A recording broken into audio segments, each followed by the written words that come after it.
Rasel schooling পক্ষ থেকে তোমাদের সবাইকে আরও একবার স্বাগত জানাচ্ছি। আমি রাসেল মোহাম্মদ তোমাদের সামনে আবারও হাজির হলাম ইংরেজি গ্রামারের আরও একটি ক্লাস নিয়ে। আজকে আমরা আলোচনা করব ক্লজ নিয়ে। বন্ধুরা, আমরা প্রথমে চলো আমরা জেনে নেই ক্লজ কি।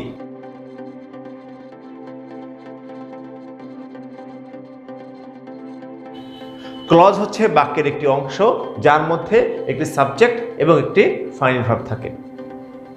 অর্থাৎ আমরা একটু সহজ করে বলতে গেলে বলা যায় ক্লজ হচ্ছে বাক্যাংশ, যে বাক্যাংশের মধ্যে বৈশিষ্ট্য থাকবে একটি সাবজেক্ট এবং একটি ফাইনাল ভার্ব।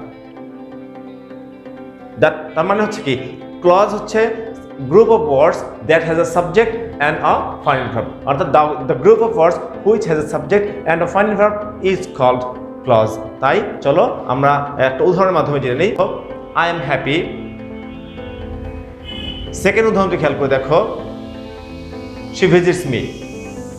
তাহলে বন্ধুরা, এখানে এই যে বাক্যটা যে আসছে আই এম হ্যাপি, এখানে আই এম হ্যাপি, এই আই এম হ্যাপিটা কিন্তু সম্পূর্ণ অর্থ প্রকাশ করেছে আমি খুশি। এবং পরের যে বাক্যটা 2 নম্বর বাক্যটা খেয়াল করে দেখো, শি ভিজিটস মি, সে আমাকে ভিজিট করতে আসে বা দেখতে আসে। তাহলে বন্ধুরা, এই যে আই এম হ্যাপি এবং এই যে শি ভিজিটস মি, এই আই এম হ্যাপিটা কিন্তু একটা সিম্পল একটা বাক্য। এখানে কিন্তু তুমি দেখো তিনটি অংশ রয়েছে, এখানে তিনটি শব্দ রয়েছে। একটি হচ্ছে আই অ্যাম হ্যাপি। এই বাক্যটার মধ্যে আই হচ্ছে সাবজেক্ট, অ্যাম হচ্ছে ভার্ব এবং হ্যাপি হচ্ছে এখানে কমপ্লিমেন্ট।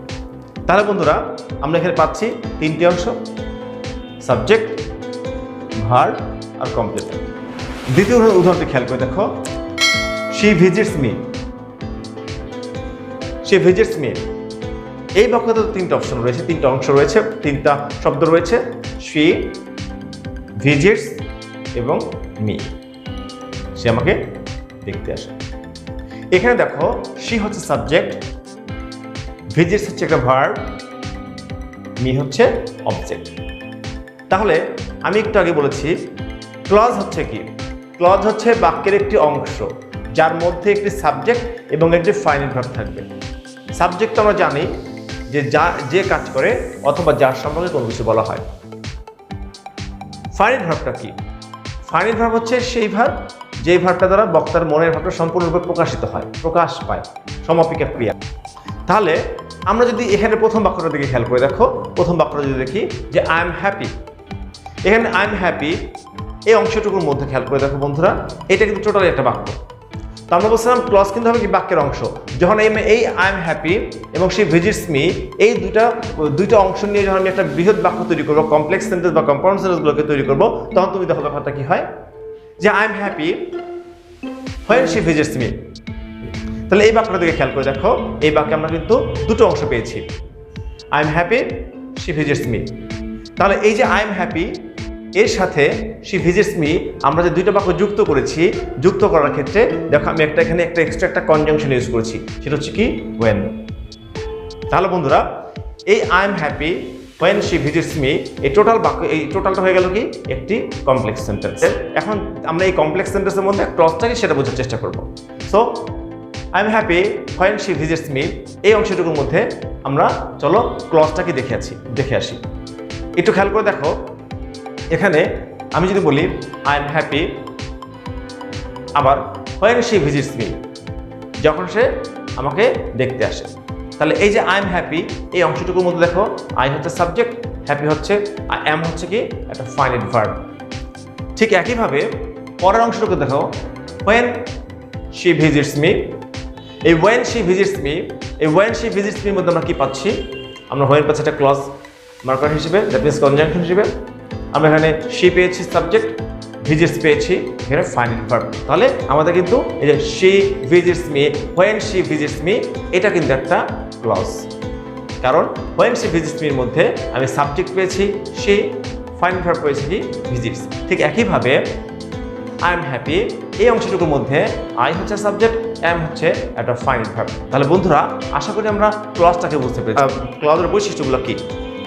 প্রথমত হচ্ছে ক্লজ 2 বা ততোধিক 2 এর অধিক শব্দ নিয়ে কিন্তু ক্লজ গঠিত হবে, যে শব্দগুলোর মধ্যে দুইটা অপশন থাকতে হবে, একটা সাবজেক্ট থাকবে আর একটা ফাইনাল ভার্ব থাকবে। অর্থাৎ ক্লজ তৈরি করতে হলে সর্বনিম্ন 2টি শব্দ লাগবে বা 2টি ওয়ার্ডস লাগবে। দ্বিতীয় বৈশিষ্ট্য হচ্ছে ক্লজের মধ্যে অবশ্যই একটি ফাইনাইট ভার্ব থাকতে হবে। ক্লজের নিজস্ব একটি ফাইনাইট ভার্ব থাকা সত্ত্বেও এটা কিন্তু কোনো কমপ্লেক্স অথবা কোনো কম্পাউন্ড সেন্টেন্সের একটি অংশ হবে। তাহলে আমরা একটা ক্লজের বৈশিষ্ট্য পেয়েছি কয়টি? তিনটি। একটি হচ্ছে কি, অবশ্যই ক্লজের মধ্যে দুই বা ততোধিক ওয়ার্ড থাকবে। 2 নম্বর বৈশিষ্ট্য হচ্ছে একটি ফাইনাইট ভার্ব থাকবে। 3 নম্বর বৈশিষ্ট্য হচ্ছে যে ক্লজে একটি ফাইনাইট ভার্ব থাকা সত্ত্বেও এই ক্লজ কিন্তু অবশ্যই কোনো কমপ্লেক্স বা কম্পাউন্ড সেন্টেন্সের অংশ হবে। আশা করি আমরা ক্লজের বেসিকটা বুঝতে পারি। এখন আমরা জানবো ক্লজের ক্লাসিফিকেশনটা কি, অর্থাৎ ক্লজের শ্রেণীবিন্যাস বা শ্রেণীবিভাগটা কি। প্রথমটি হচ্ছে প্রিন্সিপাল ক্লজ, দ্বিতীয়টি হচ্ছে সাবঅর্ডিনেট ক্লজ এবং তৃতীয়টি হচ্ছে কোঅর্ডিনেটিং ক্লজ। আমাদের চলো এখন আমরা এই 3 প্রকারের ক্লজটা কোন ক্লজ কিভাবে চিনব সেগুলো জেনে নিই। প্রথমে চলো আমরা একটা উদাহরণ থেকে এই ক্লজগুলোকে বোঝার চেষ্টা করি। I have a cow, the cow is red. একটু খেয়াল করে দেখো বন্ধুরা, এখানে কিন্তু আমি দুটি ছোট ছোট বাক্য লিখেছি, দুটি simple sentence. I have a cow, the cow is red. যখনই এই দুইটা সিম্পল সেন্টেন্সকে আমরা একত্র করে ফেলবো কোনো কনজাংশন যুক্ত করে, যেমন I have a cow which is red, I have a cow which is red. এই অংশটুকুর মধ্যে খেয়াল করে দেখো, এখানে দুটি অংশ পেয়েছি আমরা। I have a cow, I have a cow এই হচ্ছে একটি অংশ, হুইচ ইজ রেড এই হচ্ছে আরও একটি অংশ। দেখো এখানে আমরা এই যে উপর যে বাক্যগুলো লিখেছিলাম, I have a cow, the cow is red, I have a cow এই অংশটুকু আই হ্যাভ এ কাউ আমরা আলাদা করে রেখেছি, এবং পরের যে অংশটুকু দ্য কাউ ইজ রেড, এই দ্য কাউ ইজ রেডটাকে আই হ্যাভ এ কাউ এর সাথে যুক্ত করার জন্য আমরা এখানে অতিরিক্ত একটা কনজাংশন ইউজ করছি, হুইচ। তাহলে হুইচ যোগ করার পরে আমার এই অংশটুকু হয়ে দাঁড়ালো কি, হুইচ ইজ রেড, অর্থাৎ এই হুইচটা দ্য কাউ এর রিপ্লেসমেন্টে বসেছে, the cow is red. So I have a cow which is red.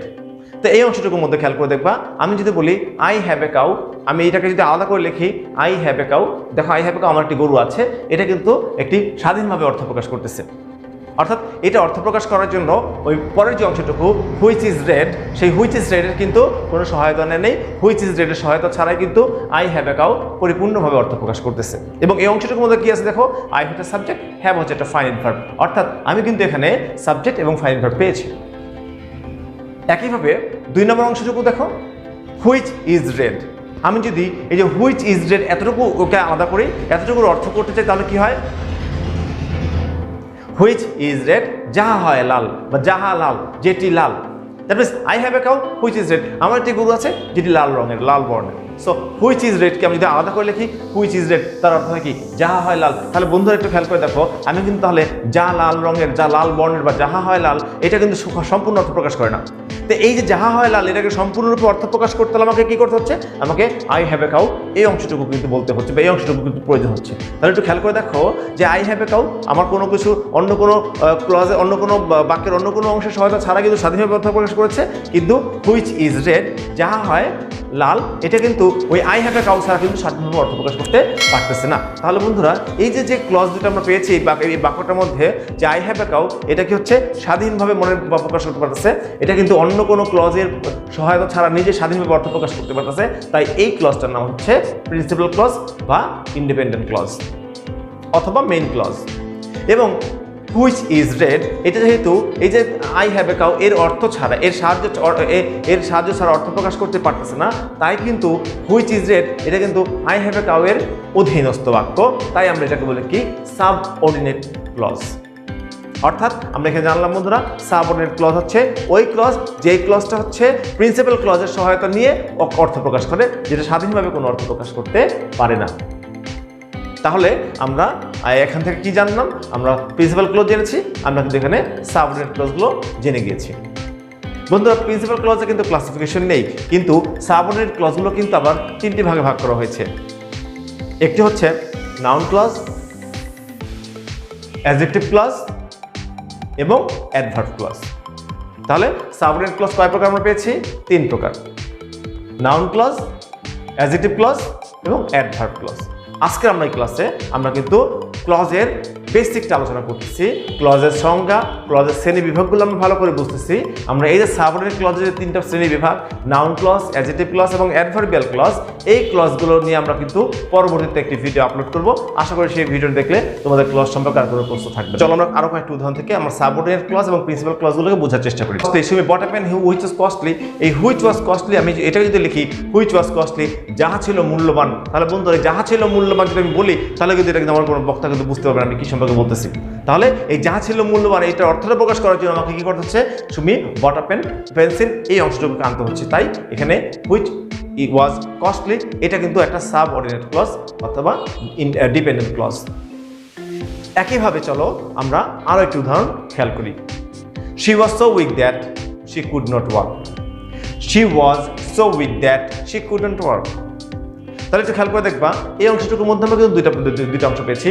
She was so weak, she could not walk. তাহলে she was so weak, সে ছিল খুবই অসুস্থ, এটা তো বাক্যটা সম্পূর্ণ অর্থ প্রকাশ করেছে। তাহলে এটা হচ্ছে একটা প্রিন্সিপাল ক্লজ।